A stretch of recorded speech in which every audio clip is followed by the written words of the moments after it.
সোমবার থেকে শুরু হলো 2025 শিক্ষাবর্ষের মাধ্যমিক পরীক্ষা, কিন্তু সেই পরীক্ষার আগে অসুস্থ হয়ে পড়েন মেদিনীপুর পৌরসভা 14 নম্বর ওয়ার্ডের মিয়াবাজার তালপুকুর এলাকার পরীক্ষার্থী সুলতানা খাতুন। রবিবার রাতে হঠাৎই অসুস্থ হওয়ার কারণে মেদিনীপুর মেডিকেল কলেজ ও হাসপাতালে ভর্তি হয়। জরুরি ভিত্তিতে অপারেশন করা হয় সুলতানার, কিন্তু সোমবার থেকে ছিল মাধ্যমিক পরীক্ষা। প্রথম পরীক্ষা দিন চিকিৎসা চলাকালীন সুলতানার মা চিন্তিত হয়ে পড়েন তার মেয়ের মাধ্যমিক পরীক্ষা নিয়ে। মা স্থানীয় তৃণমূল নেতৃত্বের দ্বারস্থ হয়। খবর পেয়ে মেদিনীপুর বিধানসভা কেন্দ্রের বিধায়ক সুজয় হাজরা পরীক্ষার্থীর সমস্যার কথা জানার পর হাসপাতালে গিয়ে চিকিৎসকদের পরামর্শ নিয়ে সুলতানার অ্যাডমিট কার্ড পাঠান পর্ষদের আঞ্চলিক দপ্তরে। পর্ষদের মনিটরি কমিটির জেলা আহ্বায়ক সুভাষ হাজরা এবং সুলতানের স্কুল ও পরীক্ষা কেন্দ্রের প্রধান শিক্ষিকাদের নির্ধারিত সময় সমস্ত অনুমতি নিয়ে হাসপাতালের বেডে বসে মাধ্যমিক পরীক্ষা দেন সুলতানা। আজ মঙ্গলবার ইংরেজি পরীক্ষা। সুলতানার মা জানান, রাজ্যের মুখ্যমন্ত্রী মমতা বন্দ্যোপাধ্যায় যেভাবে গরিব অসহায় মানুষের পাশে থাকেন, তার মেদিনীপুর প্রতিনিধি সুজয় হাজরা সবসময় মানুষের পাশেই থাকেন, তার একবার প্রমাণ করে দিলেন। আমার মেয়ের হাসপাতালে পরীক্ষা দেওয়ার সুযোগ করে দেন, এতেই খুশি হয়েছে পরিবার সহ এলাকার মানুষজন।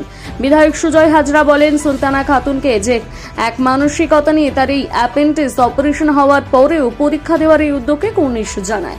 সুলতানা মেদিনীপুর কলেজের গার্লস হাই স্কুলের ছাত্রী। তার পরীক্ষা কেন্দ্র ছিল আলীগঞ্জ ঋষি রাজনারায়ণ বালিকা বিদ্যালয়। তবে কেন্দ্রে গিয়ে আর পরীক্ষা দেওয়া হলো না তার। হাসপাতালের বেডে বসে মাধ্যমিক পরীক্ষা দিচ্ছেন।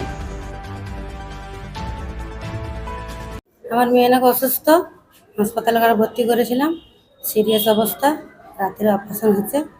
আর পরীক্ষা দিতে এবছর পারত না।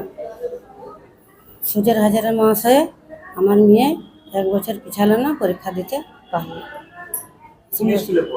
কলেজে সিট পড়েছিল হলিগঞ্জ।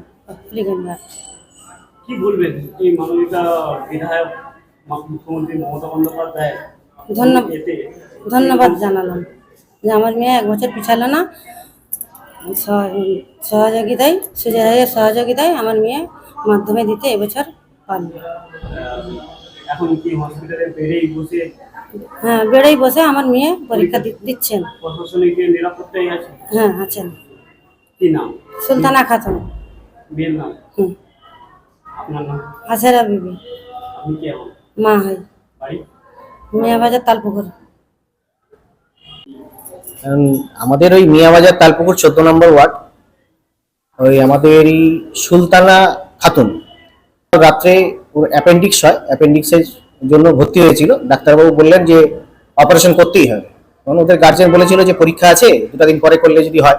কারণ ডাক্তারবাবু বললেন না, অপারেশন করবেন, অবশ্যই করতে হবে, এবং অপারেশন না করলে কিন্তু বাঁচানো যাবে না, না করে। তো যথারীতি অপারেশন হয়, এবং আমাকে আজকে সঙ্গে সঙ্গে সম্মানীয় বিধায়ক সুজয় হাজরা মহাশয়কে জানাই। উনি আমাকে আশ্বস্ত করলেন বলে চিন্তার কোনো কারণ নেই। যদি ছাত্রী সুলতানা পরীক্ষা দিতে পারে তাহলে নিশ্চয়ই পরীক্ষা হবে। এবং উনি 1 ঘন্টার মধ্যে যেভাবে ব্যবস্থা করে দিলেন, সত্যি মাননীয় মুখ্যমন্ত্রী মমতা বন্দ্যোপাধ্যায়কে অসংখ্য ধন্যবাদ জানাবো যে মেদিনীপুর শহরে এমন একজন বিধায়ককে দিয়েছেন যিনি সমস্ত দিক দিয়ে পর্যবেক্ষণ করছেন। সত্যি আনন্দিত, উৎফুল্লিত, এবং ওদের বাড়ির লোক সকলে আনন্দিত যে একটা বছর মেয়েদের নষ্ট হলো না। যাক, ভালোভাবে পরীক্ষা দিক এই আশা করি। আর সম্মানীয় বিধায়ক, সম্মানীয় আমাদের সুজয় হাজরা মহাশয়কে অসংখ্য ধন্যবাদ জানাই যে এইরকম গরিব মানুষের পাশে দাঁড়ানোর জন্য। আমার নাম সন্তু পাল, 14 নম্বর ওয়ার্ড তৃণমূল কংগ্রেসের একজন সক্রিয় কর্মী।